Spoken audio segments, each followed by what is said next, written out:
Daj mi povej, če bi šel lahko nazaj v preteklost, pa si dal en nasvet, kakšen nasvet bi si dal? Kakšen nasvet bi si dal?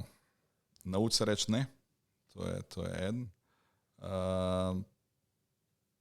Pa je še, ne vem, če se tudi tebi to dogaja, ampak jaz včasih skole, recimo greš v lokalo na WC, pa je tam špegel, pa se pogledaš not, pa si misliš, pa kdo je dal tebi to funkcijo, kdo je dal tebi to firmo. V glavnem, eni imajo ful veliko samozavest na vzven, pa na not slabšo. Ne. Eni imajo samozavest, pa čeprav v resnici nimajo kaj za pokazati. Ne. Jaz bi mogoče na vzven znam delovati samozavesten, ne, ampak na vznoter pa ta samozavest ni toliko močna. In jaz sem svojo eno teorijo, ne vem, če čist pravilno, to malo psihologi povedati, da vsi zelo uspešni ljudje so notranje malo zlomljeni. Ne. Zato, ker če nisi pol te nič toliko močno ne žene, da bi dosegel cilje, pa premagal samega sebe. Ne. Tako da po mojem smo vsi malo ranjeni iz takih in drugačnih razlogov. No. Tako da dal bi si pa na svet, pripadati. Si naredil toliko pa toliko dobrih stvari ti pripada. Tako sem pa zmeraj mislil, da mi je bilo neki na nek način podarjeno. Zakaj se meni to dogaja? Čim si to zaslužil? Ne. Zdaj pa, ko gledam te, bom rekel, tudi mlajše od sebe, to neverjetno samozavest, samo z drugo perspektivo prehaja. Ne. Oni, ki prijejo na razgovor, meni ta služba pripada, ampak to govorimo o njih ta dobrih, ki dejansko so sposobni to odpeljati. Ne. Ampak jaz sem vprašal, vedel sem, da sem sposoben odpeljati, pa sem mislil, pa zakaj bi oni glih mene spravili? To, mogoče več samozavesti, te notranje samozavesti.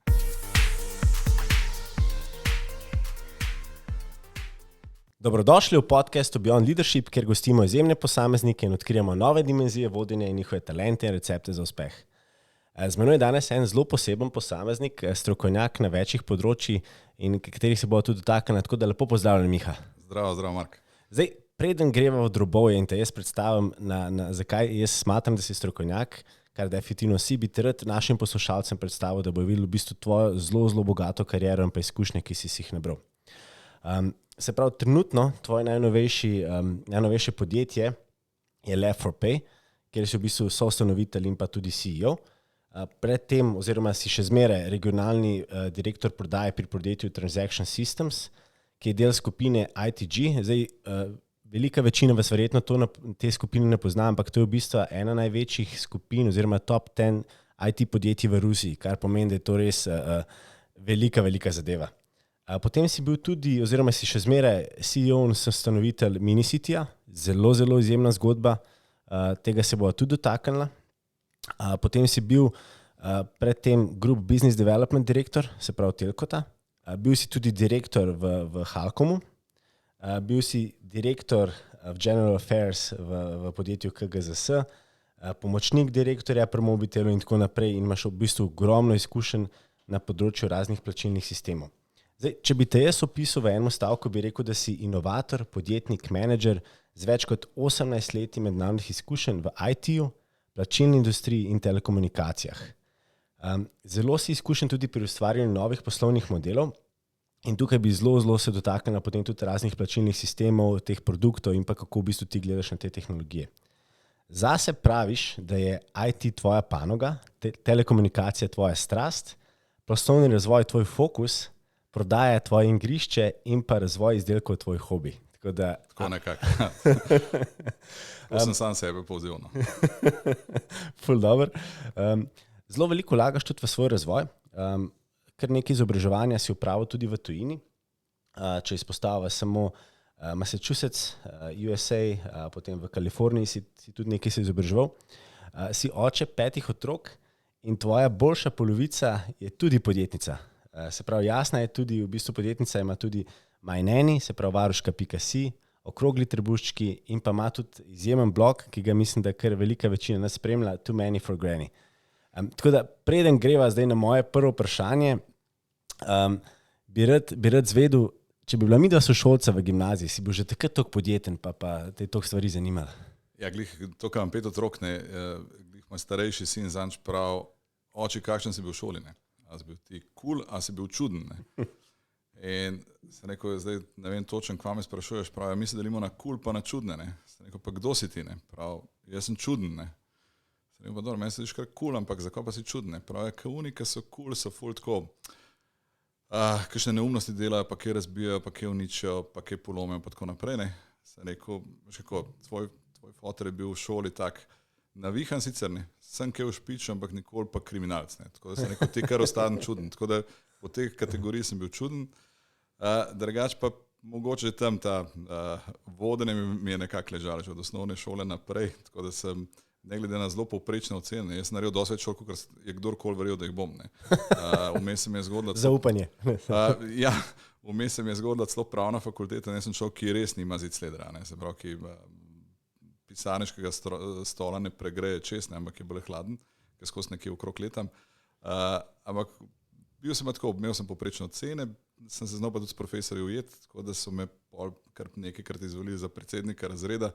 In to je ena anekdota iz srednje šole, ko sem bil v prvem ali drugem letniku izvoljen za predsednika razreda, je bila razredničarka zelo jezna, ne hotela, da ponovimo volitve, zato ker bi rada enega bolj, kaj bi rekel, mogoče manj zafrkanskega tipa na tem položaju, ampak smo jih potem, predvsem za šolci se je povedali, da pač demokracija je demokracija, ne, da dajmo se temu primerno obnašati, to je bilo malo po osamosvojitvi Slovenije, tako da je bil moment, je bil še zelo svež, kako cenimo demokracijo. Tako da, nikoli nisem bil prav miren otrok, ne, podjetniški vedno, tako da to je tudi mogoče en del karijere, ki se ti spustil, da so z bratom firmo odprli, ko sem bil star 16 let, sem svojih 150 mark sem dal za polovični delež v njegovi firmi. Wow, top. Najna firma je bila Galus Computers, ena taka zanimiva zgodba, brat je bil v bistvu IT-u, se sem IT sovražil, kar je zelo zanimivo, zdaj pa on v turizmu, jaz sem pa v IT-u.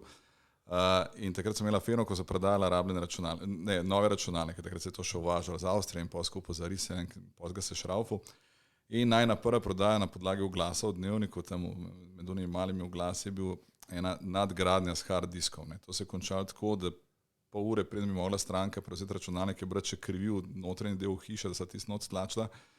In potem sem jaz to osebo zamotiti in sem ga pelil na pošto plačati, tako da sta se še sprehajala prav počas do pošte, pa nazaj, medtem ko je brat to sestavil, pa poformatiral ta disk. No. Tako da to so bili nekako začetki te podjetniške poti. Mislim pa, da je to predvsem od mame izvirano. Moja mama je krgajsna ženska, tudi je bila dosti let v poslovnem svetu na solidnih položajih. Tako da so od tam obada podedvala z bratom to podjetniško žilco, pa mogoče tudi tega svobodnega duha, no, tako da se raje skoraj na svojem, ker so se ujela v kakšnih večjih sistemih. No. Deva se malo dotakniti, Vice, koliko imaš izkušenj in se bova tega zelo, zelo dotaknila, ker me zanima.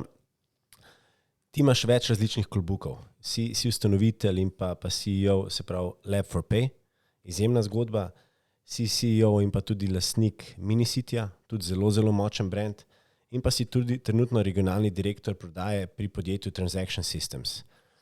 Pa tudi oče 5 otrok in še kakšne druge klobuke imaš. Okay. Pa mi povej, kako se ti organiziraš? Kakšna je tvoja dnevna rutina? Si ti pripraviš plan v nedeljo, si pripraviš vsak dan za naslednji dan? Ne, to je dosti grozno. Jaz sem popolnoma neorganiziran človek. Malo se hecam, ampak jaz sem vse stvari imam v koledarju. Ena stvar, za katero mi zmanjkuje časa, je pa tudi mogoče to komunikacijo manj cenim, so e-maili, kle sem zelo slab. Ampak vsak mu je pa na voljo moja telefonska številka, tako da jaz sem najraš osebno komunikacijo in tudi najhitrejša me. Tako da večino stvari rešujem po telefonu. Organiziran sem to, da en dan prej pogledam svoj urnik za naslednji dan. Tisti, ki je pa organiziran, pa nas doma je pa moja žena, ki ima pa urnik dorečen do zadnjega detajla. No. Tako da, klej bom rekel, tisti, ki pravi, da se nasprotje se res privlačijo, ne, pa to ne sproška še ga prepira doma, pa mislim, da je kar nekaj, ker po drugi strani sem tudi tak, da če bom videl, da je nekaj zame kot osebo ali pa za mojo družino ali pa za kakšnega prijatelja, sodelavca pomembno, sem tudi pripravljen kakšen task spustiti, kakšen task predstaviti, kaj premakniti na drugi dan, da se posvetim nečemu, kar mi je tisti hip bolj pomembno. Tako da imam ta zelo močen replanning, bi rekel. Nisem pa zelo organiziran. Sem v svoji glavi, navzven ne, navznotr bi rekel, da solidno, ampak urnik imam pa za en dan naprej pogledam, žal ne za več. Se trudim, da bi se navadil, da ga pogledam za cel teden naprej, ampak ga iskreno ne. Zdaj, vidva z Jasno sta zelo, zelo lep primer para, kjer sta v bistvu oba imata to podjetniško žilco, pa oba imata tudi rada družino. Dej nam opiš, kakšen je ta skrivni recept, ker ogromno ljudi se danes sprašuje, a je možno oboje, se pravi kariero in družino, a je nek ta work-life balance, tako dej nam malo to predstav, ker dejansko rasturata. Ja, tle bom jaz mogoče bolj iskren, ni da se mora rasturava. Tako da tiskaj mogoče, ki gleda najm blog, zgleda, da se mora rasturava, veliko organizacije je potrebno, veliko enih, bom rekel, tudi kompromisov, tudi to, a ima work-life balance, ta hip ga nima, če sem čisto pošten, ta hip ga nima in da se zdaj v fazi, ko zelo razmišlja, kako vzpostaviti ta work-life balance. Ravno zdaj smo se dogovorili z enim coachom, ki bo tako pri meni kot pri Jasni probo še izboljšati neke leadership skillse, ki bo tudi najne sodelavce pahnut v naslednjo stopnjo v njihovem razvoju. Super. Ker jaz sem ravno zadnjič malo v hecu, malo zares kričal na sodelavce, ne. Mislim, kričal, tako smo imeli eno zelo sproščeno debato, v lokalu smo bili, sem rekel, pa vi res mislite, da se meni ljub to menedžirate, da vi menedžirate, da imate vi dobre plače, meni pa dobičke noste nekje, ki ležim v tropih. Jaz sicer zelo rad delam, sem radi pa sodelavce navadil tega ownership mentalitya, pa tudi, da prevzemajo naloge, no, ker nama pa zdaj res zmanjkuje nekako rok pa nog. Sva organizirana, nama gre kar v redu, velika pomoč je to, da ima v bistvu stalno varuško doma, to pomeni, da žal je predvsem na moji strani, na Jasni mogoče malo manj, je čez teden otroke vidim bolj malo, sem bolj vikend daddy, no. To ni moj plus, ni moj forte, ampak v trenutni situaciji to tako. Pomaga nam varuška, ima sodelavce, ki nam dosti pomagajo, pa veliko energije ima, kle pa verjetno, da pa vse ni stopa, da pa na en energy level pa dosti višji, bom rekel, od kolegov, ki so isto stari kot jaz, no, tako da ravno zadnjič mi je razlagal, je rekel, da je zelo nezadovoljen v službi, pa sem rekel, kaj bo naredil, ne, pa prav nič, ne, jaz delam v eni dobri banki, ne. Sem rekel, ampak ti imaš še 20 let do penzije, prav se to ti razlagam, ne. Glih prav, da se tukaj ostalim počakam, ne. Jaz razmišljam ravno drugačno. Jaz imam še 20 let do penzije, to pomeni, da lahko naredim še ogromno nekih stvari, pa mogoče kakšnih projektov speljamo. Tako da ni vedno lahko usklajevati, je pa res, da so se z Jasno takrat tudi v poslu res dobro ujela. Sta si tudi precej nasprotna. Jasna je, pa to mislim pozitivno, short term goal oriented, se pravi, jaz verjetno še nisem spoznal toliko dobre prodajalke, kot je Jasna, se pravi, tudi v Minicity večino prodajnih prihodkov, tiste konkretno, se pravi, vedno je tim v zadnjem, ampak tisto konkretno zapiranje prodaje se zgodi pa ne. Je zelo task oriented, se pravi, tudi tisto, kar mogoče meni manjka, da zapira posamezne taske, ne. Jaz sem pa bolj tako long term strategist, tako da ta komplet, kar mora biti v vsaki firmi. Zdaj sta to mož pa žena, sigurno pa to potegne določene, predvsem posel vlečeš domov, kar ni v redu, konflikte službe vlečeš domov, kar ni v redu, po drugi strani pa tudi uspehe iz službe vlečeš domov, kar je pa dobra stvar. No, tako da bi rekel, da ni plusov pa minusov, ampak da je to stvar odločitve, kako to sfuraš. Zdaj, ena skupna zgodba, ki ste jo postavila, izjemna zgodba je tudi Minicity, ki v bistvu sta ga začela 2014. leta in je dejansko tematski program zabave, ko uporablja metodo didaktične igre, kjer otroci od let 0 do 12 spoznavajo različne poklice in se učijo v bistvu življenja. Tako da povej mi, kako prvič ste prišla do te ideje, pa kje vidiš v bistvu razvoj, kako greste naprej? Ja, to je pa tisto, ko so stvari dejansko zmer pravim, kdo pravi, kako je pa ta toliko uspešen, kako je on toliko uspešen, spravim v življenju je mogoče več kot polovica je sreča ali pa naključje, druga polovica je pa tisto trdo delo, pa neko znanje, pa neka širina. Minicity je nastal zato, ker se enostavno preveč delala in kaj je bilo, mi da se takrat ogromno delala v Srbiji, v bistvu mene Slovenija domače tržišče ratala šele pred kratkim, rekel leta 2014, prej bil, bom rekel, so bile bolj balkanske države tiste ciljni trgi. In jaz takrat nisem mogel preleteti iz Beograda v Ljubljano, da bi videl svoje otroke z prvega zakona. In tukaj je bil že žena prišla nasproti in jih je dala v Ljubljani na avion in jaz sem jih sprejel v Beogradu. Potem sem malo pa z Jasno v Beogradu poiskati, kam jih bo kaj pelala igrati. In tam se skozi razgleda, da obstaja neka super igralnica Minicity, ki je bila zaprta sicer. So nama jo podprli, da so videla tisti dan, se pravi v ponedeljkih in nedeljah, so pa videla koncept in koncept nam je bil zelo všeč, se pravi, to je neka zgodba družbeno odgovornega marketinga, bi rekel, ker podjetja vlagajo v igralne enote, ki jih mi imamo, ta hip imamo kar 60 partnerjev, ki na tak način sodelujejo z nami, se pravi, podjetje zagotovijo sredstva in pa tudi vsebino, ne, se pravi, nekdo, ki dela, podjetje, ki dela čokolado, najbolj ve, kako se naredi čokolada, sigurno večji strokovnjak pri čokoladi kot sem jaz, tako da mi izkoristimo znanje podjetij in pa nekak finančna sredstva podjetij, da otrokom določene industrije predstavimo na didaktičen pa zabaven način. Pa nas je beseda igralnica prepovedana, ne? Ker ko me kdo vpraša, kaj je naša konkurenca, jaz vedno pravim, da so naša konkurenca tiste dejavnosti z visoko dodano vrednostjo, bi rekel, ne, živalski vrt, mogoče kakšen vup, kaj tazga, ne pa neka klasična otroška igralnica. V glavnem, takrat, ko sem videla to v Beogradu videla, se je pa tudi pokazala ta proaktivnost moje žene, ne? Ker meni je bila ideja všeč, jaz bi verjetno šel domov, se navdušil, kako je to fajn narediti.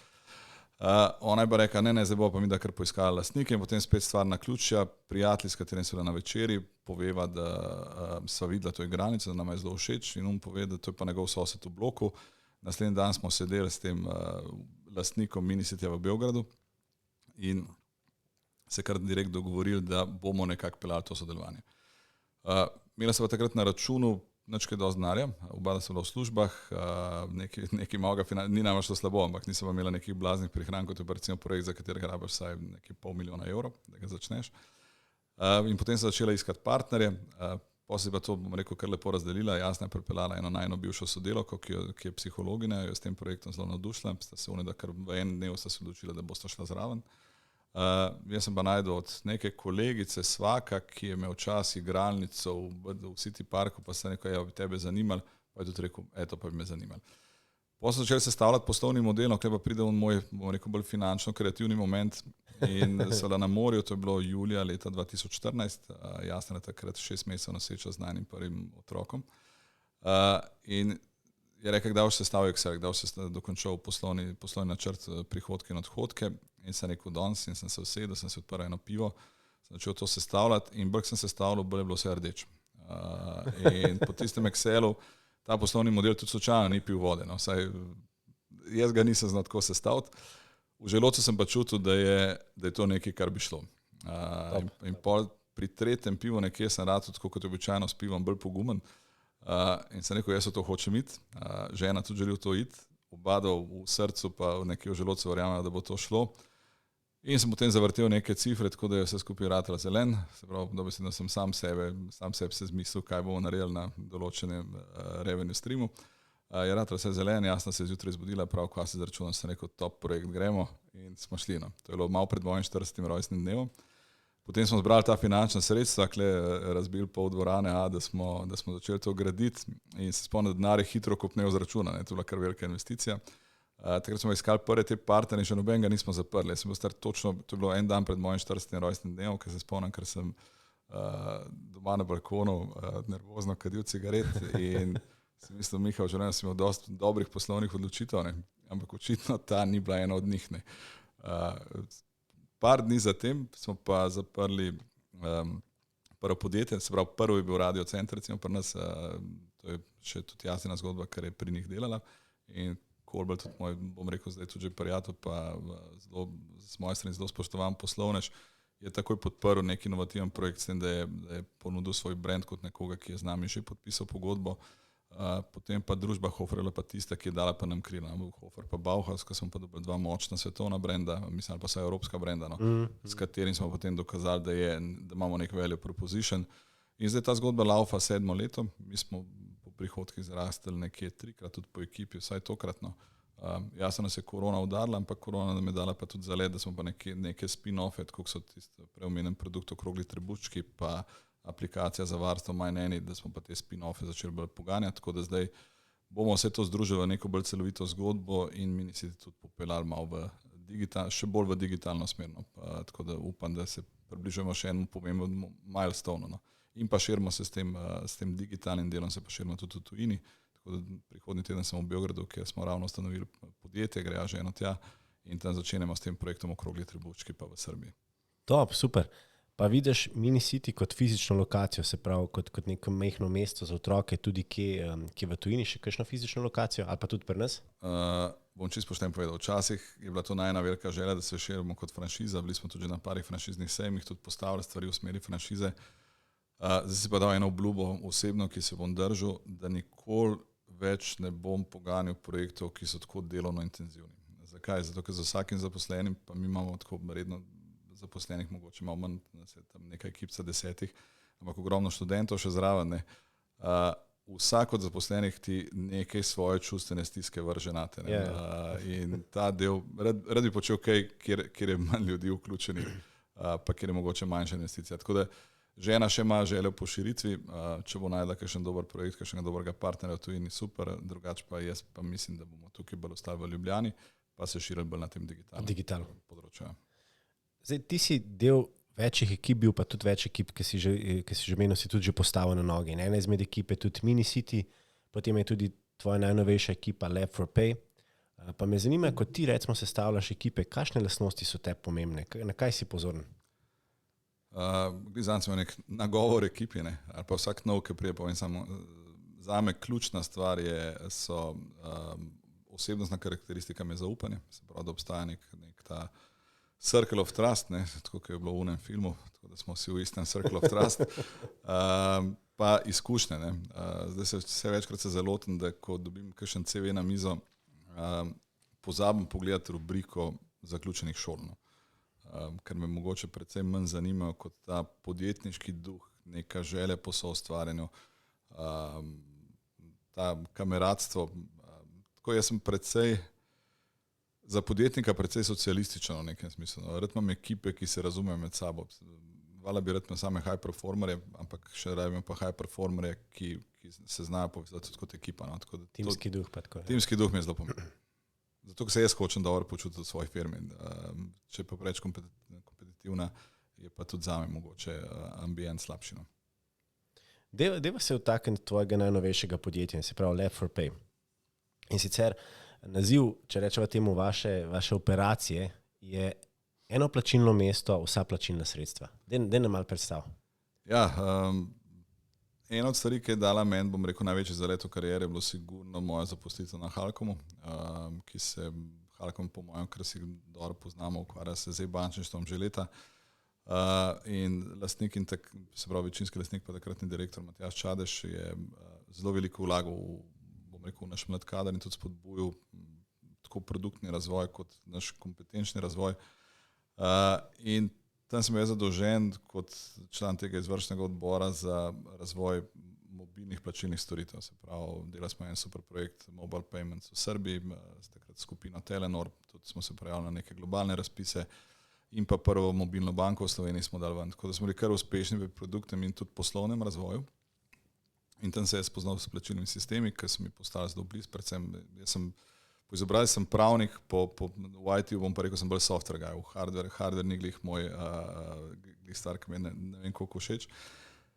Potem sem pa začel delati za Printek, takrat sem bil v boardu direktorjev Printeka v Atenah kot zadolžen za razvoj poslovanja, se pravi za business development.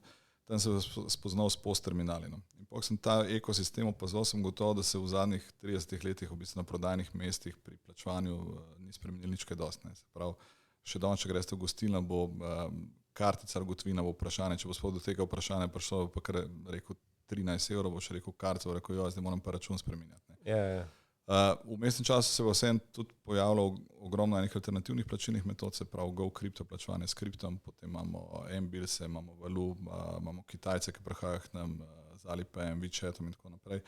In za trgovce je to pain. Vsako tako stvar mora integrirati, jo mora nekako poenotiti v svojem zalednem sistemu. In ko sem jaz videl prve androidne plačilne terminale, sem rekel, to pa je mogoče prilika, da pa mi vse to pripelamo na en terminal in tudi nekako poenotimo ta payment proces. In končno nekaj spremenimo tudi pri plačevanju na prodajnih mestih. V to idejo je tudi verjel moj prvi partner v družbi, to je Stanko Karločec, on je pa včasih vzdrževal, bom rekel, kar eno izmed večjih POS mrež v Sloveniji in tudi za Slovenijo in za tujino razvijal aplikativne rešitve na POS-terminalih. Zdaj, kaj je kva, če mi da firmo narediva. To firmo narediti, to tudi, ko boste kdaj na pivu s kolegi hoteli firmo narediti, super je firmo narediti, problem je polk, ki ugotoviš, da rabiš tudi neki denarja, da to pogajnaš, da en POS-terminal stane tudi do 300 evrov, pa da je potem kar nekaj denarja potrebnega za nakup. Tako da mi smo naredili en, bom rekel, kar konkreten proof of concept, tudi poslovne modele postavili, potem se pa začel ta pitch naokrog, kako pa mi zdaj do denarja prišli, da to firmo res postavimo. In tukaj vse pohvale, bom rekel, v prvi vrsti BTC-ju, ki je takrat takoj zaznal nekaj, kar bi lahko mogoče ponudili oni tudi svojim trgovcem. In pa čez njihove povezave smo prišli potem v stik z Eligmo, ki ima plačilno metodo GoCrypto. Oni so to videli kot njihov next step mogoče pri razvoju, ne se pravi, da se pa tako smo se mi z plačilno metodo GoCrypto na POS-terminalu približali kripto svetu, so se pa oni želeli v drugo stran približati pa temu, bom rekel, tradicionalnemu plačilnemu svetu. No. Tako da smo najdeli kar nekaj sinergij in se odločili, da jih sprejmemo v lastniško strukturo in s tem smo dobili tudi tista sredstva za pogajanje projekta in mislim, da smo zdaj že zelo na dobri poti, no, da bo z tega ratala neka lepa zgodba. Imamo pa tudi en, bom rekel, tak dogovor, da jaz se zmeraj hecam, da sem malo prestar, da bi se spet začel po avionih plazati pa po svetu letati. Ne, jaz sem kar dosti prepotoval tudi službeno. Tako da je dogovor, da je Eligma v bistvu prevzela razvoj in trženje tega produkta na vseh trgih, razen trgih bivše Jugoslavije, kjer smo si pa mi kot Lab4Pay, bomo pa mi tisti, ki bomo ta projekt poganjali tukaj. No, tako da smo si malo razdelili trge in s tem tudi, mislim, da drugemu omogočili hitrejšo rast.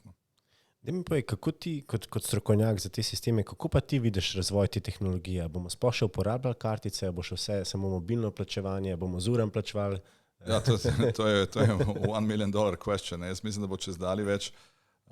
Tudi Evropa je zelo lepo odprla te dostope do bančnih računov in tako naprej. Zdaj prihaja instant payment, v Sloveniji bo to pod brandom Flick. Prihaja tudi evropski instant payment, to pomeni, da bo denar se lahko prenašal v trenutku med posameznimi državami. Mislim, da bo prišlo do nekih sprememb. Evropa ima že dolga leta željo tudi mogoče, da bi ta primat Visa in Mastercarda, ki so neevropska podjetja, nekako prešla z neko lastno plačilno shemo. Ne vem, ali se bo to zgodilo ali ne. Ampak verjamem, da se bo pri plačevanju dogajalo precej sprememb, ne bojo pa hitre. Payment na nek način ni hitra industrija, je mogoče hitrejša, kot je bila še pred leti, ampak banke so vseeno morajo biti previdne, so mogoče malo bolj rigidne tukaj. Tako da nekih hitrih sprememb ne pričakujem, vidno pa že zdaj po odzivu na trgu. Mi, ko smo testirali to idejo pri strankah, ali bo to make or break, če mi ponudimo vse plačilne metode na eni napravi, ne, je tipično odgovor, jaz sem že bil v kontaktu, ne vem, z Mbilsi, ali pa sem že bil v kontaktu z Valujem, ali pa že uporabljam GoCrypto. Tako da so pa že vsi zaznali pa to, da se pa mlajša generacija da prehaja na neke alternativne načine plačevanja. Ne. Tako da verjamem, da bo razvoj šel v to smer. Ne bojo pa kartice jutri zginjene, tako kot gotovina ne bo. Se pa delež gotovine počasi pa vztrajno zmanjševal. Je pa zanimivo, ker sva se z Blažem Brodnikom pogovarjala, predsednikom uprave NLB, je rekel, da je v času korone opazil, da ljudje smo še zmeraj kar dosti gotovino plačevali. Čeprav je bila neka težnja po temu, da se čim več uporablja brezstično plačevanje, se pravi kartice, da smo še zmeraj Slovenci dosti gotovinski narod. Ja. Jaz bi temu rekel, da je mogoče tudi malo posledica davčne zakonodaje. Ogromno jih je gotovinskih, zato ker ta denar ne sme na noben račun pridati. Tako da bom rekel, za to poplavo SP-jev pa podobnih stvari bi rekel, da marsikera gotovina je kar z namenom gotovina. Tako da del bomo malo težje zrinili, tukaj bo mogla država malo pomagati. Se pa navade spreminjajo. No? Definitivno se spreminjajo tudi ta strah pred nakupovanjem na spletu počas. Mislim, da smo že čez ono kritično točko šli čez. Tako da prihaja do enih za nas pozitivnih sprememb. Deva se dotakniti še pandemije oziroma korone, ki nas je presenetila, pa hkrati bom rekel tudi ojačala na nek način. Vsi bomo se spomnili, mislim, da je bil petek 13. Petek 13. Ko je pandemija prišla, vse se šlo v lockdown in me zanima, kaj digitalizacija se je zelo hitro pohitrila, e-trgovina in mislim, da je zrasla skoraj za 10 let. Pa me zanima, kaj bo tvoj prvi odziv? Kaj si slišal, da so vse zapira, glede na to, da hočeš iskren? Bom povedal, mogoče tudi zato, da na vse lepo na blogu, pa da ljudje mislijo, da se prav, to je bil trenutek, ko sem prvič v življenju na delovnem mestu jokal. Pa bom povedal, zakaj. Jaz sem takrat sred pogovora ravno za to investicijo z Eligmo pa z BTC-em. Kazali na najboljše poslovno leto za Minicity. En kup stvari se nam je odpiral. Na petek 13. je bilo pa moje stanje sledeče. Nismo vedeli, bomo še kdaj odprli Minicity, ker nismo vedeli, koliko časa pandemija trajala, se pravi takrat noben ni mogel napovedati in pa kakšni bojo ukrepi države, ki nam bo država lahko prišla nasprot. Kar pomeni, da je bila verjetnost, da gremo v neki perspektivi v stečaj precej velika. V istem trenutku jasno ni bilo niti za pričakovati, to niti ni nekaj, kar bi lahko človek zameral, ampak sigurno BTC takrat ni bil v poziciji, da bo pa noro investiral, ne? Ker tudi oni niso vedeli, kaj se bo dogajalo, podobno velja za Eligmo.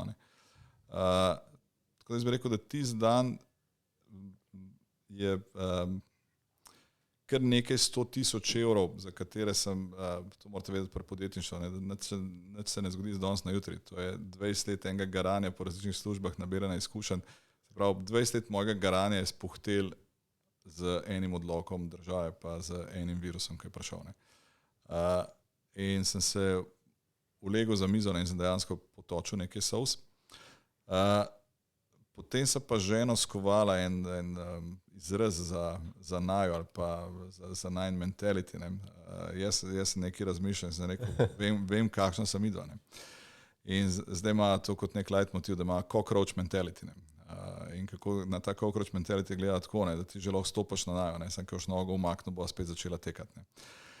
Tako da je moram reči, da me korona zelo preplašila.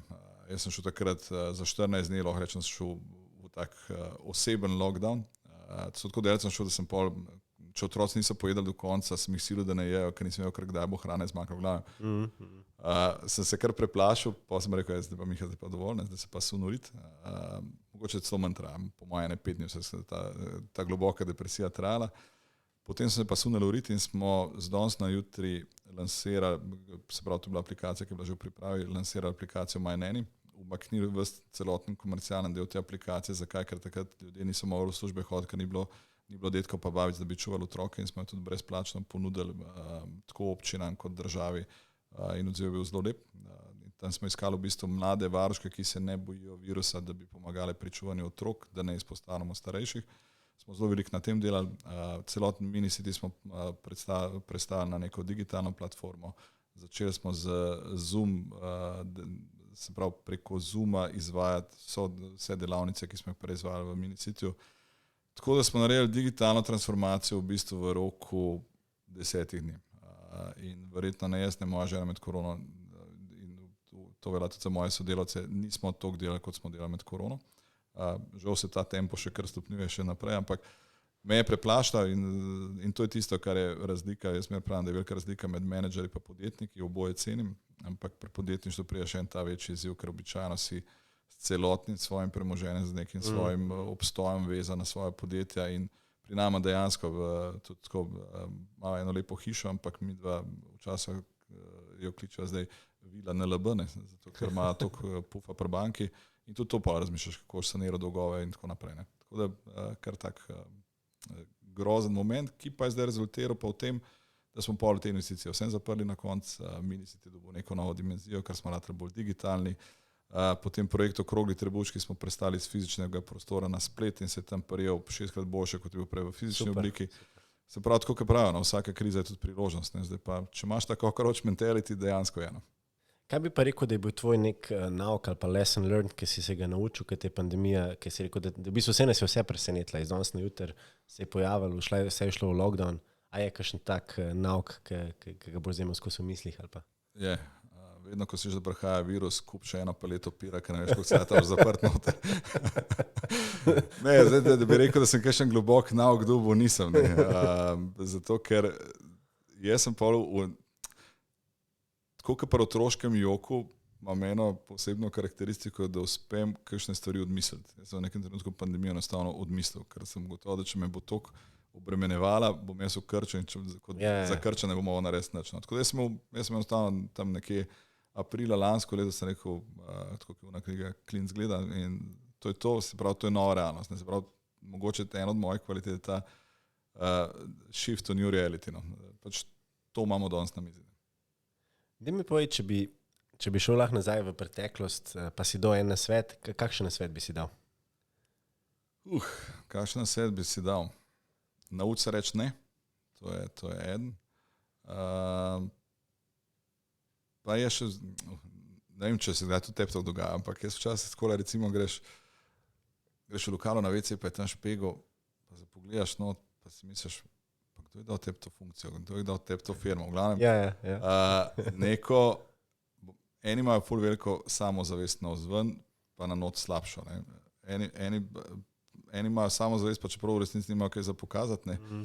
Jaz bi mogoče na vzven znam delovati samozavesten, ampak na vznoter pa ta samozavest ni toliko močna. Jaz sem svojo eno teorijo, ne vem, če čist pravilno, to moji psihologi povedati, da vsi zelo uspešni ljudje so notranje malo zlomljeni. Zato, ker če nisi pol te nič toliko močno ne žene, da bi dosegel cilje, pa premagal samega sebe. Tako da po mojem smo vsi malo ranjeni iz takih in drugačnih razlogov. Tako da dal bi si pa na svet, pripadati. Si naredil toliko pa toliko dobrih stvari ti pripada. Tako sem pa zmeraj mislil, da mi je bilo nekaj na nek način podarjeno. Zakaj se meni to dogaja? S čim si to zaslužil? Zdaj pa, ko gledam te, bom rekel, tudi mlajše od sebe, to neverjetno samozavest, samo z drugo perspektivo prehaja. Ne. Oni, ki pridejo na razgovor, meni ta služba pripada, ampak to govorimo o njih ta dobrih, ki dejansko so sposobni to odpeljati. Ne. Ampak jaz sem vprašal, vedel sem, da sem sposoben odpeljati, pa sem mislil, pa zakaj bi oni glih mene zbrali? Veš, to, mogoče več samozavesti, te notranje samozavesti. Se strinjam, sam veš kaj, mislim, da je to tudi nek značaj ljudi, ki veš, da imaš zelo dober razvit EQ, da se prav zaceniš, pa da tudi dejansko veš, da velikokrat se pogovarjamo tudi o egu, tu slišiš ljudi, ki so samozavestni, pa imajo visok ego, dejansko pa mogoče niso najbolj primerni za kakšne položaje. Ne? Tako da se mi zdi, sem še kar nekaj spoznal. Ne? Tako da se mi zdi, da je tudi ta ena zgodba. Daj mi povej, si mi ti v življenju kakšnega mentorja? Ja, jaz sem imel enega mentorja, tako bom rekel, 2 mentorja sem imel. No. Eden je bil, ko sem začel svojo kariero na Mobitelu, je bil tam eden od direktorjev, ki me je malo vzel pod svoje okrilje. Pa moram priznati, da sem njega kar dosti naučil, predvsem enega tazga načina vodenja z avtoritetom, ampak z argumenti. To sigurno pa super, da ima to priložnost, ker se morate enkrat tako javno zahvaliti, da tako rečem. No. Je pa Matjaž Čadež, pa sem imel tudi Rocky Times umestno, tako ni bil sam smooth sailing, ampak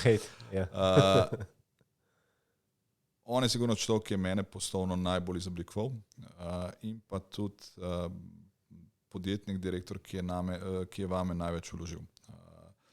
In ravno prihodnji teden imamo planirano kosilo, se pravi, takrat smo rekel, en tak leadership team, Matjaž Čadež kot lastnik, pa direktor, pa med drugim pa jaz, ki sem vodil ta mobilni del, pa mobilno plačevanje, mobile banking, pa elektronske fakture, pa kolega moj, Matic Grobršek, ki je pa zdaj direktor prodaje na A1, se dobimo na kosilo, vsi smo takrat skupaj delali. No?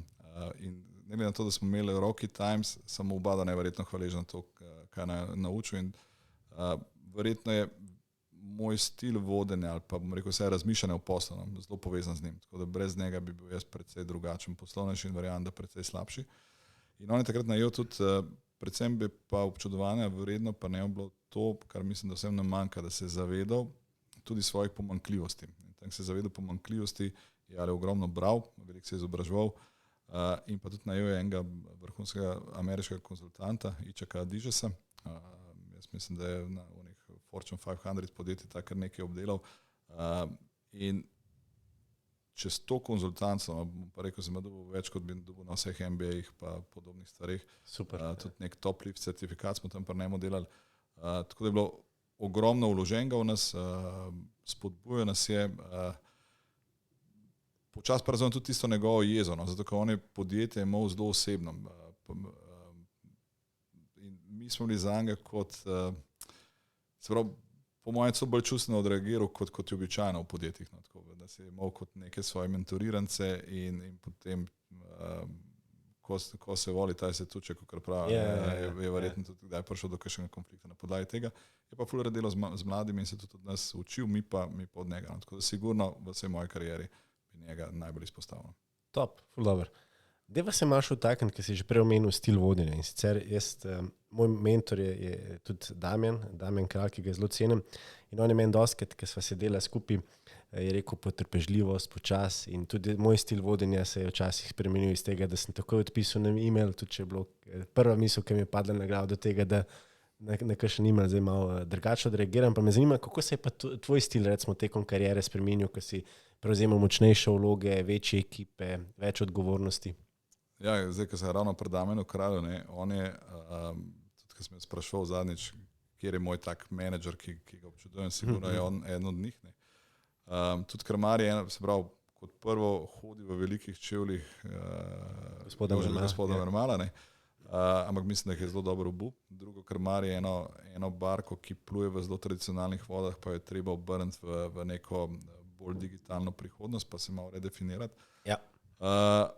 In pa večino ekipe je podedoval. Tako da je njegov način vodenja je tudi primeren industriji, v kateri dela, tako da ta umirjenost sigurno pomaga. Ne. Tako da je kar lisjak, kar se tega tiče. Ne. Tako da Damjan, hvala ti tudi za te lekcije, ki jih dobim na tistih pogovorih, ki jih ima pri tebi v pisarni. Jaz na nek način, bom rekel, tudi bolj umirjen. Zdaj bom rekel, od začetka do danes je pa kaj spremenjeno. Ravno zdaj sem enega od svojih zaposlenih bo prevzel malo večjo vlogo v podjetju. Ne. Pa sem rekel, sam pazi, da se ne zgodi isto kot meni, ker sem zdal prvo večjo funkcijo, nisem ratu boljši, sam ego mi je zrastel, no, in to pa res ni bilo dobro, pa sem mi pozrel, da mi vse pripada, pa sem hodil naokrog, tako da včasih sem vodil bolj tradicionalno, se pravi, včasih sem bil šef, no, zdaj pa mislim, da sem končno postal vodja, in se pravi, to je pa tisto, kar mi je pa Halkom dal, se pravi, da sem pa razumel ta companionship, kako se v timu dela in da v bistvu podjetje je celota vseh posameznikov in da fajn je, da posamezniki excelajo, ampak da moraš tudi voditi na način, da si ti eden od ekipe, da moraš voditi z zgledom, da moraš imeti zelo visoko stopnjo empatije. Jaz upam, da jo imam, no. Mislim, da tukaj sem še kar v redu. Tako da se veliko pogovarjam s sodelavci, veliko se družim. Jaz rekel, največ časa mi vzame ravno people management. Če je bilo prej razmerje 70% dela pa 30% ljudje, bi jaz zdaj rekel, da je 70% ljudi pa 30% dela. No. In to je tisto, kar se je moj ta management spremenil. Probam pa vedno voditi s kompromisom, s pogovorom, predvsem pa tako feedback mojih sodelavcev je, da jim dajem občutek varnosti. In mislim, da je to zelo pomembno. Se pravi, da si ti pa njihov fallback scenarij, ko pride do neke točke, ko ne znajo naprej, ko so krizni časi, ko pride korona, ko pride te stvari, da imajo pa eno osebo, na katero se lahko zanese. No. Pa zaupanje, totalno zaupanje. O meni moji sodelavci vejo vse, od številke čevljev do številke, ne vem, štumfov, kaj rad jem, ali sem se ženo skregal, ali sem si bila dobra, zakaj? Zato, ker jaz pred njimi ne pazim, jaz pred njimi ne blefiram, ne trudim se biti nekdo, ki nisem, in zato me je to zaupanje še toliko bolj pomembno. No. Na tak način tudi vodim, in ker oni vidijo, da zaupajo tudi meni, potem pa voditi precej lažje. No. Super, ful dobro. Zelo lepo si izpostavil, se mi zdi, da danes je vodenje zelo bolj usmerjeno na grajenje odnosov, se pravi, da se res povezuješ, da delaš z ekipo, da je 1 na 1. Pa me zanima,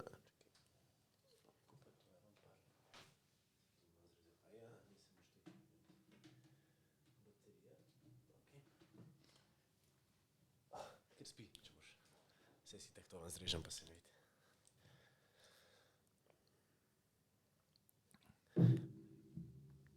Zdaj, zelo lepo si izpostavil tudi vodenje. In jaz bi rekel, da vodenje zame predstavlja kot v bistvu grajenje odnosov.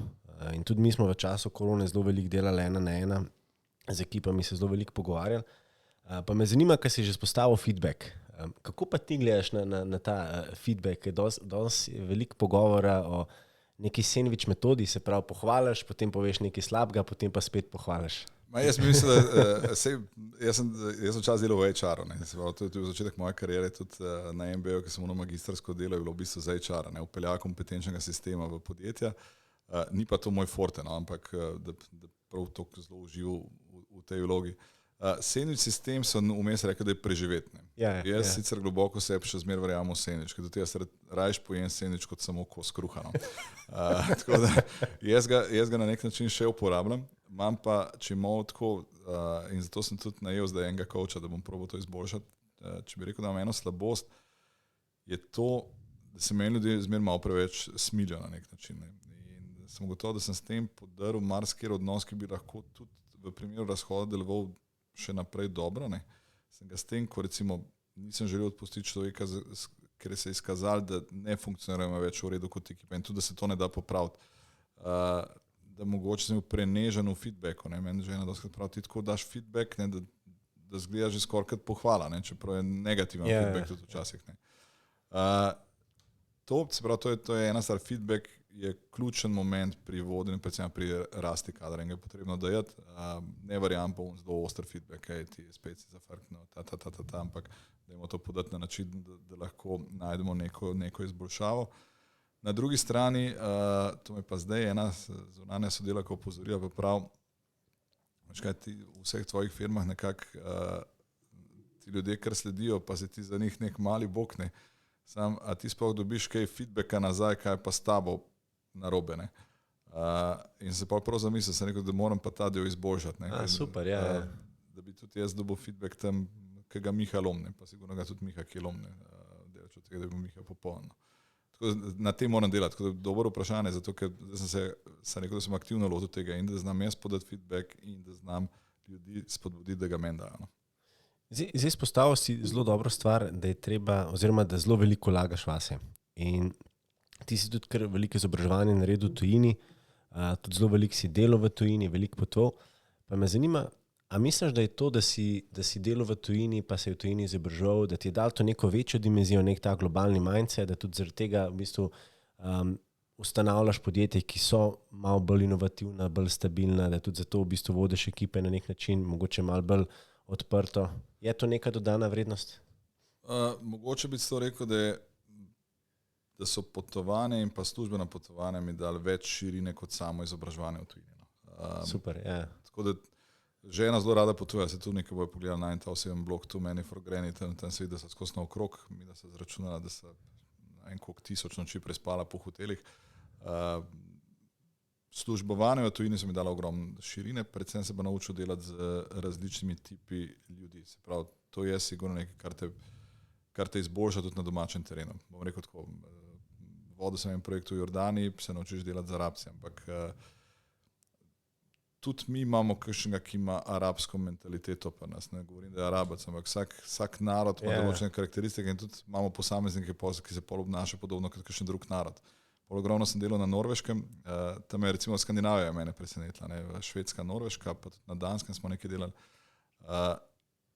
Za razliko od Balkana, ne, kjer vsi iščemo zvezde, ne, je bil meni skozi skrivnost, kako imajo lahko tam tako dobre plače, pa kjer nobene zvezde, noben tako prav nesijo v firmah. Pridejo ob 8, grejo ob 4, popoldne ne vzdigujejo telefonov, ne odgovarjajo na maile, nič. Ne vem, če kdo kdaj dela s Skandinavci. Zelo dobro poznam, ja. Če boš ti dobil mail od Norvežana ob 6 popoldne, to pomeni, da verjetno prink, ki izvira z področja bivše Jugoslavije, ne. Da ni tam rojen. Ampak tam sem videl, da je ta kolektivna neka, oni so kot kolektiv močni, se pravi, ker je tako all for one, ne, se pravi, vsi rinejo naprej, ne. Dočim pri nas vedno stavimo na zveste, enega super menedžera sem imel, enega super prodajalca sem imel. In ko spoznaš te razlike med državami, ko spoznaš različne poglede na produkte, dobiš to širino kot prvo, da ne more z enim vatlom se meriti, ne. Se pravi, tudi ten produkt, ki si ga naredil v Sloveniji, ni nujno, da bo delal v Nemčiji ali pa v Srbiji, ne. To pa da nauči se delati z različnimi kulturami, ne. Tako da pri nas doma na te nikoli slišal, da je kdo benti, da je kdo rasističen, zato ker se je ta prepotvala žena, da enostavno so nama vsi okej. Tako, ko imaš norce, ne vem, na Zanzibaru, jih imaš tudi v Sloveniji. Posod, Daj mi povej še, imaš ti kakšno posebno rutino? Imaš kakšno tak skrivni recept tudi za stres, pa da se znaš odklopiti? Ja, zdaj tako imam. Rutina moja je sledeča, ne. Jutranja kava, pa imam eno slabost, da kadim sicer zdaj te elektronske cigarete, ampak se pravi kava pa cigaret. Potem pa rabo ali pa ne rabo grem na WC, ne. Ne vem, je to primerno za tak pogovor, ampak kaj je poanta, ne. Pri 5 otrocih pa pri ženi, ki je naravnana na izpolnjevanje taskov, ne, je moj edukativni moment se dogaja na WC-ju, ne. Tam preberem članke na LinkedInu, preberem novice, ponavadi grem na BBC, malo pogledati pa na CNN, LinkedIn vedno odprem, potem tam odlutam še na kakšen članek, tako da si vzamem tisti cajt, to je moja jutranja edukacija. Jaz vsak dan probam recimo pol ure do ure na dan vložiti v to, da se naučim kaj novega. Pa tudi, če se jaz tam spomnim angleške besede, še vedno pogooglati. Ful se trudim sam sebi izobraževati, ne. To je mogoče tudi tisto, kar mi najbolj omogoča moja neka osebna rast, da se to trudim. Potem pa se trudim 4 na teden imeti šport, hodva klele na fitness v Millennium, malo trenerja. To je tak fitness, ki nam omogoča, da se ne rabimo tam napihvati kot 2 žabe, ampak da lahko res umiro naredijo tisto, kar mi dva raba za telo in dušo, ne. To, kaj je še rutina, pa večerno pivo verjetno je rutina, no, da pa prijem domov po napornem dnevu si pa en pir odprem, pa malo na terasi gledam, kako trava raste. To je to. To je ta moj stres management, gre na tak način. No. Stress release, super. Daj mi povej še, kaj dostikrat se pogovarjamo, da se zgodi, ali pa se večkrat zgodijo v življenju, Američani temu pravijo, da aha moment, se pravi ta aha trenutek, ki si pa rečeš, to je to hočem delati, ki se naježeš, ki ne vem, se čas ustavil. A je bil kakšen tak projekt ali pa tak trenutek ali pa podjetje, ki si ustanovil, ali pa kakšna taka zmaga, podpis pogodbe, pa kaj, ki si pa se zavedel, pa si vzel trenutek, pa si rekel, wow, to je pa akcija.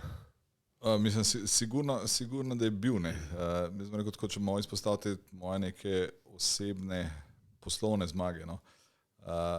Mogoče bi 3 izpostavil. Ena je bila prva še na Mobitelu, takrat je bil Anton Majzel, bil direktor, je bil tak zelo močan vodja, da tako rečem. In tudi znal orang po mizi vsekati in to dobesedno, da smo se vsi ustrašili, kaj je za narediti. In je bil pa vizionar v tem smislu, da je zelo cenil moderne tehnologije. Ne. In takrat so ravno prihajali prvi 3G telefoni ven. Jaz sem pa zadolžen za sklepanje teh pogodb za postavitev baznih postaj.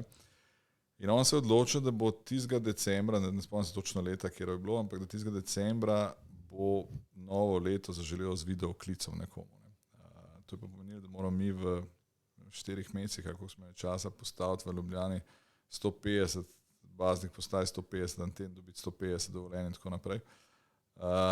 In projekt sem uspešno spel, takrat sem bil star, mislim, da 26-27 let. Dobil sem še prav eno nagrado, takrat prav skupine Telekom, tudi finančno, za uspešno izpeljan projekt. To je bila ena taka stvar, no, to je bil tak moj prvi moment. Drug sigurno, ko smo zaključili ta projekt mobilnega plačevanja v Srbiji, in moment, ki se je zgodil, pa potem, da smo tudi tekom projekta za temi Telenorjevci, se pravi skupino Telenor, postali, bom rekel, smo bolj prijateljski in smo dobili potem povabilo na globalni tender skupine Telenor za platformo za mobilno plačevanje in remittance. In potem smo, in mi smo bili sigurno najmanjše podjetje, eno je bilo Spin od Vize, drugo je bilo neko zelo močno singapursko podjetje, pa da tako rečem, z vsem dolžnim spoštovanjem do naše takratne firme, ampak pa eno malo podjetje iz Slovenije, ne, mi smo takrat 120 zaposlenih.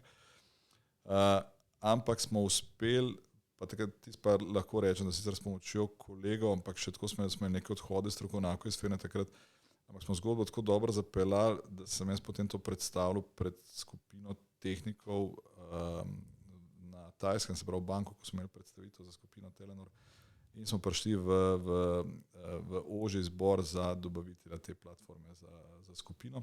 Top. Ja, pol pa tako, projekte pa, mogoče tudi ta anekdota, tako malo, projekte pa vodila ena Bolgarka, ki je bila všeč ta naša slovanska kri, pa slovanski DNK. In smo na koncu ostali 2 firmi, ki smo bili v izboru za pridobitev posla. Potem je pa ta gospa z Bolgarije zelo rahlo namignila, kje je pa on breaking point, kjer bi lahko ta posel pridobili. Takrat pa ni Matjaž vodil Telekom, ampak je bil en drug sodelavc, ki je pa bolj tehnološko orientiran. Zdaj pravite jo izmersko in jaz ga tudi razumem, z današnje perspektive ga razumem mogoče celo lažje, ker tudi sam razvijam stvari. Pri razvoju nikoli dejansko ne veš, koliko bojo stvari koštale. Ne. Skupina takrat, Telenor je takrat hotela en Space Shuttle na področju plačevanja zgraditi, mi bi ga znali zgraditi, ampak mi smo ocenili, da bo to koštalo, zdaj bom tako na pamet malo cifre. 12 milijonov, ne. Oni so pa rekli, damo vam pa za 7 milijonov sigurno dobite posel. Jaz še zmeraj verjamem, da je bilo škoda, da nismo rekli, da bo stala 7, zato ker itak ne bi nikoli prišli do tega Space Shuttle, bi verjetno prej že zaključil nek čisto soliden produkt.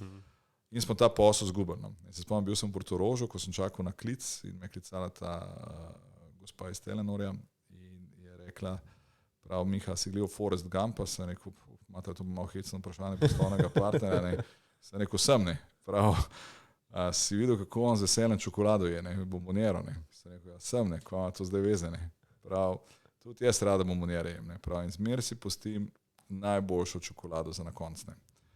Prav, in danes, ko sem odprla, ker ti zdaj je bilo pa odpirne ponudne, prav, danes, ko sem odprla zadnjo čokolado, ne, je bila ta plesniva, ne.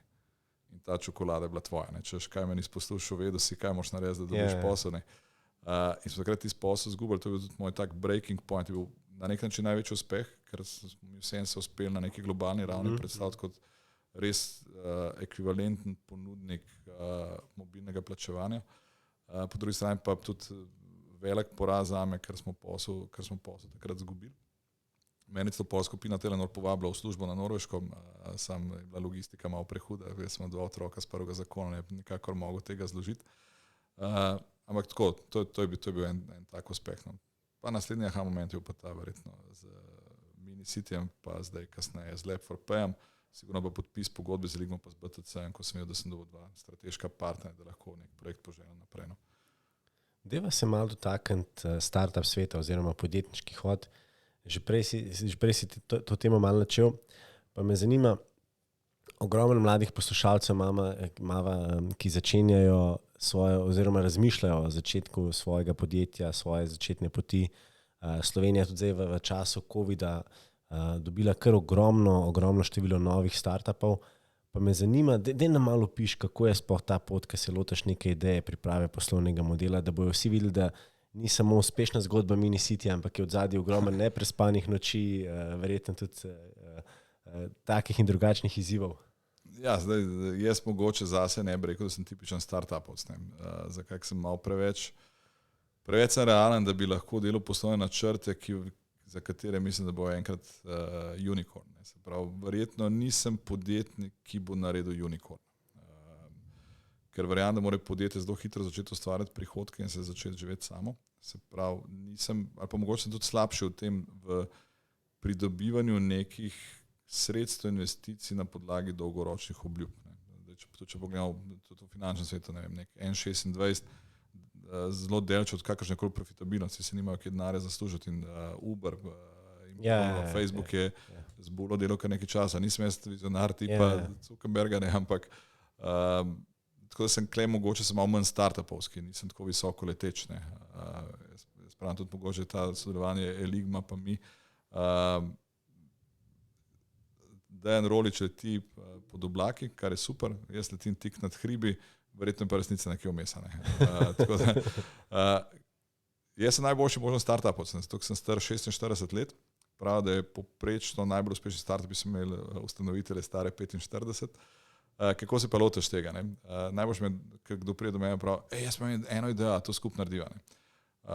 Tako teh idej je nič kaj dosti ne cenim, ker če imaš idejo, pa če si resno nekdo, ki si želi nekaj narediti, si še preden si komorkoli povedal za idejo, naredil neko osnovno matematiko. Jaz se ponovadi lotam, imam že kar en Excel template narejen, kjer se zelo tradicionalistično lotam vseh revenue streamov, vseh odhodkov, ki jih znam zaznati v tistem trenutku in si naredim malo finančne projekcije. Nisem človek, ki bo najprej delal te, bom rekel, modernejše pristave po nekem Lean Canvasu in tako naprej. Uporabljam te metode, ampak niso moje primarno orodje. Se pravi, moje primarno orodje je, da vidim, ali bo na dolgi rok zadeva finančno pila voda in koliko denarja rabimo, da projekt zaženemo. Potem pa se lotam build value proposition, pa idejo nekako ukalupati. V Sloveniji imamo potem slovenski podjetniški sklad. Mi smo že z 2 podjetji smo prišli zelo visoko, v bistvu s 3 podjetji smo prišli zelo visoko, žal tukaj imamo malce spora s slovenskim podjetniškim skladom.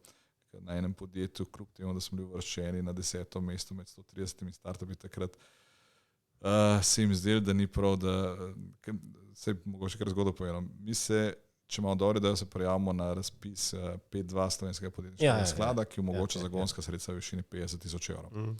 In eno leto smo se prijavili z 2 firmami. Eno je bilo Mini City franšiza in drugo je bila aplikacija MyNanny. Pri obeh podjetjih smo eno lastnikov in pa direktor jaz. In eno podjetje je bilo mesec 7, drugo pa 11 med 130 startupi.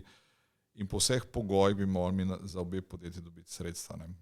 Potem so se pa tam odločili, da to pa res ni lepo, da en direktor pobere na 2 podjetjih, pa sem jaz probal razložiti, da to nima čista prave veze, jaz podjetja zelo ločem od sebe. Ampak tam smo malo zašli. V glavnem, na 5.2 smo takrat recimo z MyNanny dobili in tudi tukaj z Lab4P, mislim, smo bili drugi na razpisu lansko leto marca za to našo poslovno idejo. Med vsemi prijavljenimi podjetji, bilo je tudi nekje okrog 120. Ta sredstva ti nekaj pomagajo. Zdaj pa tako za tiste, ki imate poslovne ideje, morate vedeti, da privat 5.000 evrov v žepu bi rekel, da je ekvivalent ene, kva pa vem, med 50 pa 100 juri na firmi. To so te razlike, koliko denar na podjetju pomeni. Vse tisto, kar ti je privat velik na podjetju, kar naenkrat ni več toliko velik, ker moraš ljudi plačati, prostore plačati, kar neki stroški prihajajo, ker še vedno nisi prenesi prvo firmo ustanovil, da jih boš imel. Tako da tukaj ponovadi začnemo, potem pa začnemo z dodelavo, s finalizacijo poslovne ideje in pa iskanjem investitorjev. Jaz sem tipično človek, ki dela v partnerstvih, pa ne samo zaradi denarja, ampak tudi zato, ker verjamem, da vsak partner v podjetju prinese neko svojo širino. Partnerji, ki smo zdaj trenutno v Minicity, smo si, bom rekel, popolnoma različni med sabo, ampak ravno to nas dela dobre. Podobno velja za Lab4Pay, tako da jaz večino stvari, ki jih peljem v življenju, peljem prek partnerstva in mi je to blizu. No. Tudi mogoče zato, ker sem po neki karierni poti business developer. Business developer pa vedno povezuje podjetja. Ne. Mogoče je to en tisti moj forte, ko sem znal 4 nepovezanih produktov sestaviti nov produkt brez vloženega evra v razvoj. Samo zložili smo skupaj pa repackaging naredili, da tako rečem, ne, ko smo povezali različne partnerne skupine. In Elipost je tipičen primer tega, ne, ko partnerji kot so Mbilsi, Telekom z Valujem, GoCrypto, ko vsi gostujejo na isti napravi, pa nekako delimo isto vizijo. Mi smo ustvarili nov produkt, ampak v bistvu pa nekaj tako zelo mnogo, pa tudi nismo naredili. Mi smo samo naredili platformo, kjer se lahko ti ljudje povežejo gor. In jih z nekim navdušenjem in svojo vizijo prepričani. A misliš, da, kot si že prej izpostavil, da imajo Kitajci aplikacijo WeChat, ki je v bistvu že zelo napredna in se dejansko vse gor dela in pri njih je tudi mobitel kot neke vrste, recimo osebna izkaznica, nek oseben dokument. Misliš, da je Evropa odprta, da bo sprejela recimo kitajske rešitve, ker veliko se je pogovarjalo, da bo WeChat prišel oziroma je že tukaj, pa potem, da Evropa kot z regulativo dejansko bo malo zabremzala to? Jaz mislim, da mogoče to bo kaj zabremzala, ne, zato, ali pa bo rekel, tako se je zabremzane že zdaj, zato ker se bomo tudi Kitajci na nek način prilagoditi evropski zakonodaji. Tako da jaz bi rekel, da ne smemo biti samo zato, ker če prihaja Kitajc biti nasprotniki tega, če bo delal po regulativi EU-ja in spoštoval isto finančno regulativo, zakaj pa ne na koncu dneva. Ne.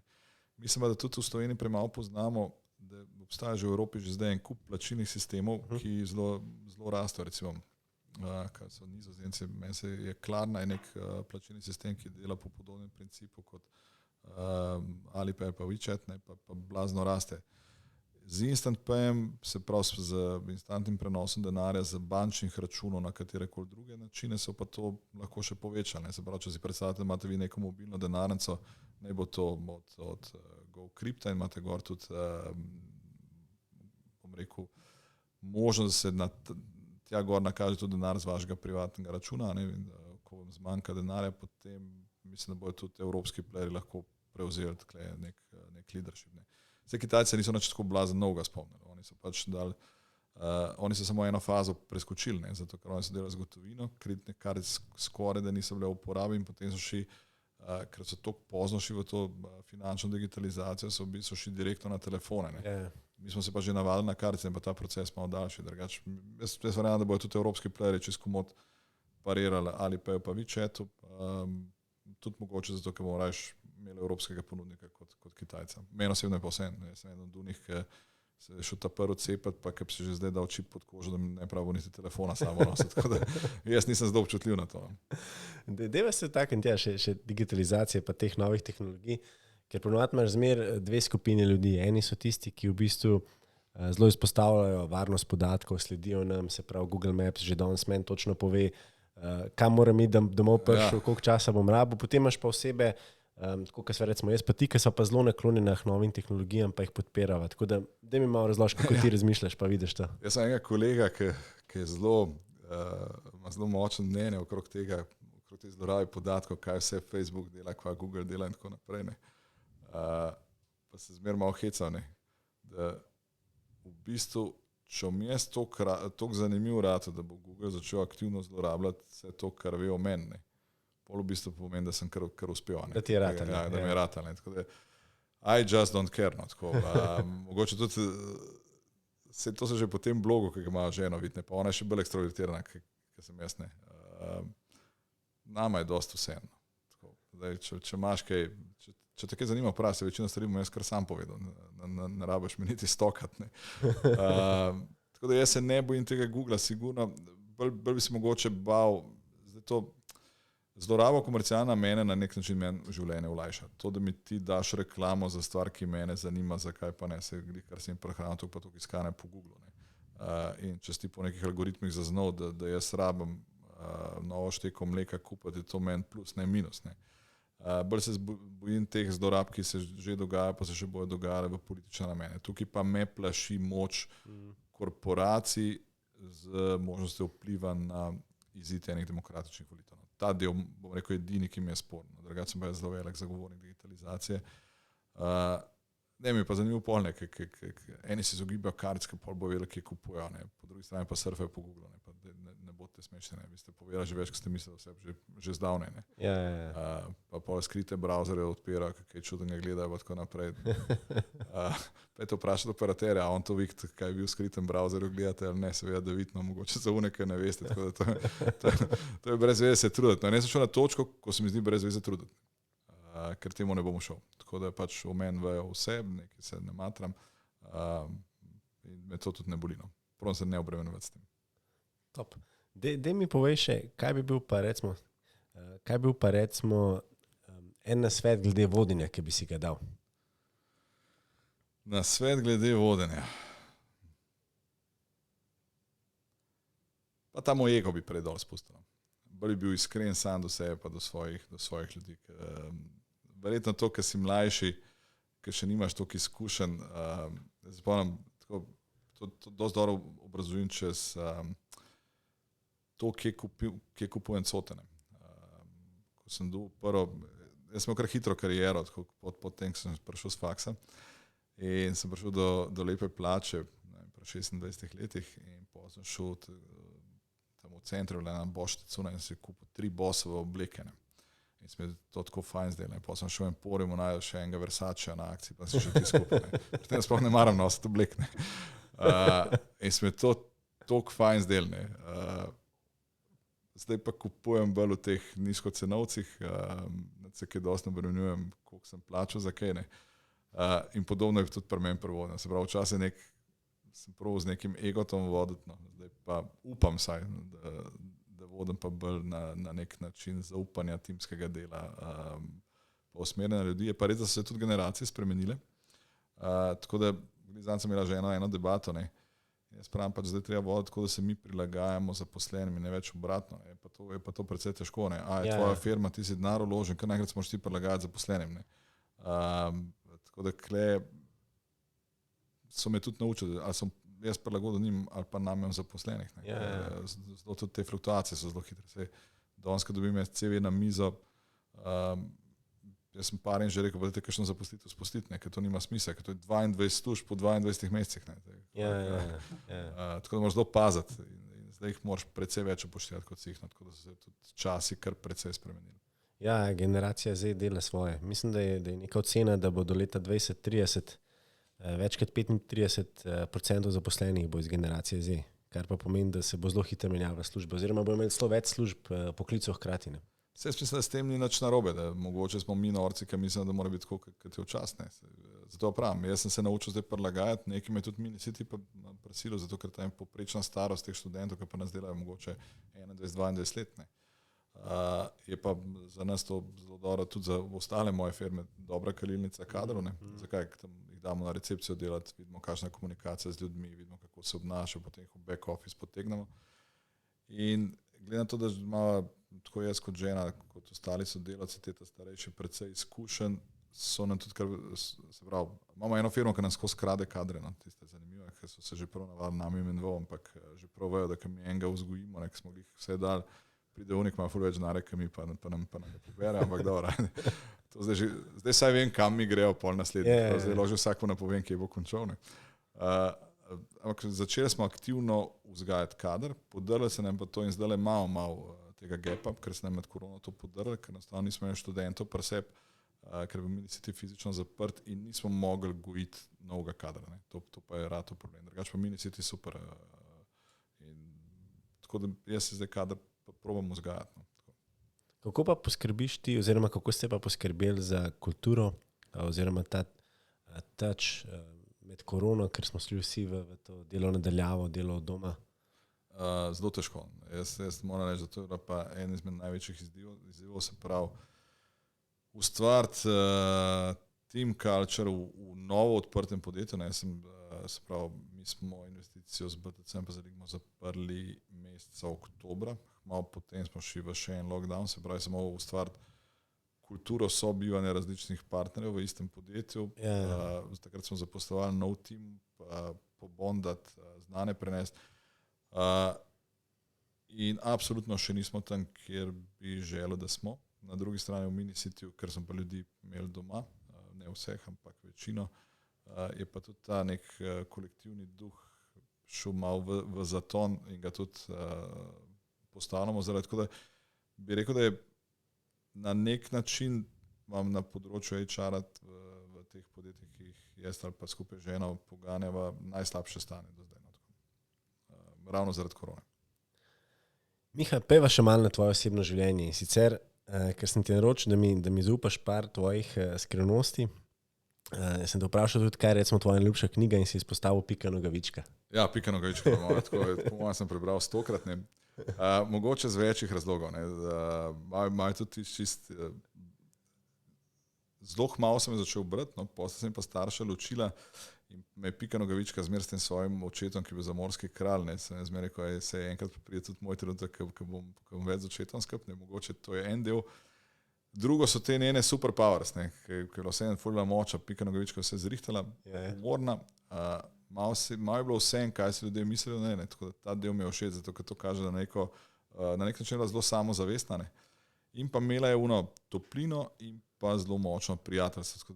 To so razlogi, zakaj je meni ta knjiga všeč. In mislim, da če bi imeli ljudje več kvalitet Pike Nogavičke, bi bil svet dosti lepši. Vsi bi se več hecali.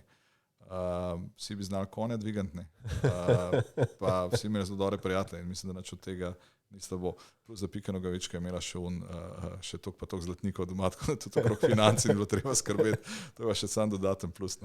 Ful dobro, veš, nisem kar tako globoko razmišljal. Nekar deep knjiga, ne. Sliši se malo tako, da je ta 100 Piko Nogavička, ima nek nauk, ki ga ne najdeš v vsaki knjigi. Daj mi povej, kaj pa kakšne serije, kaj gledaš, ko najdeš čas? Narko sem ene 3-krat obrnil. Kot prvo zmer, se pravi, generalno je moj najljubši žanr based on a true story ali pa se pravi, da ima neki povezave z realnostjo, se pravi fiction based on, da je dramatizacija nečesa, kar temelji na življenjski zgodbi.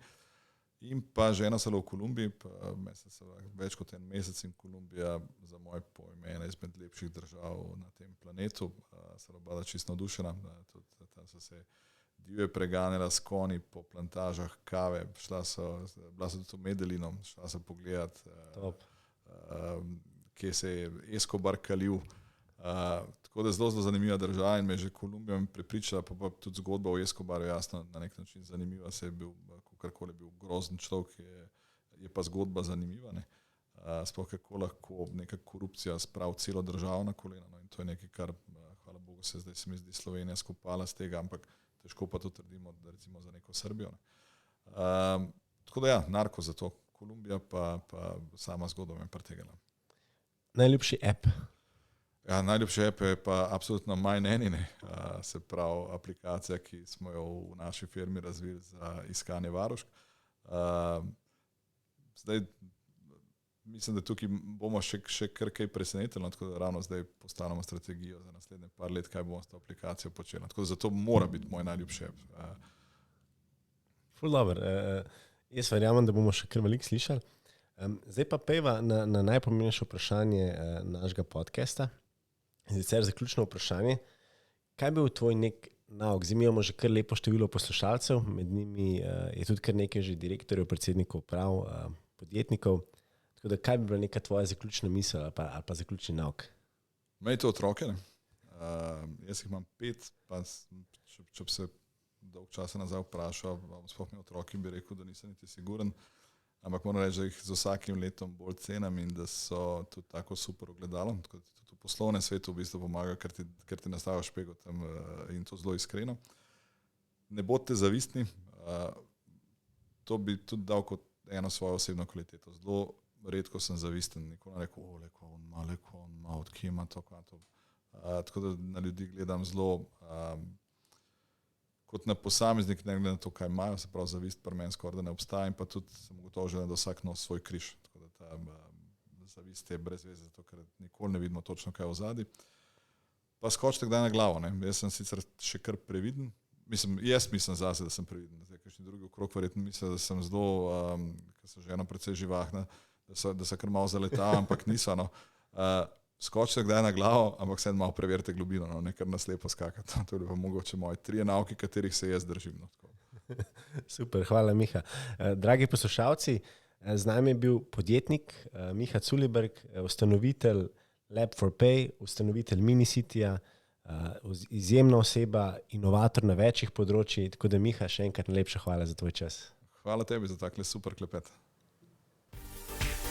Spremljate nas na vseh 13 kanalih, kot so Spotify, Apple, Google, Castbox in pa tudi YouTube, LinkedIn, Instagram in pa Facebook, kjer imamo že ogromno skupnost, kjer nas je preko 2000. Imamo pa tudi novo spletno stran beyondleadership.si.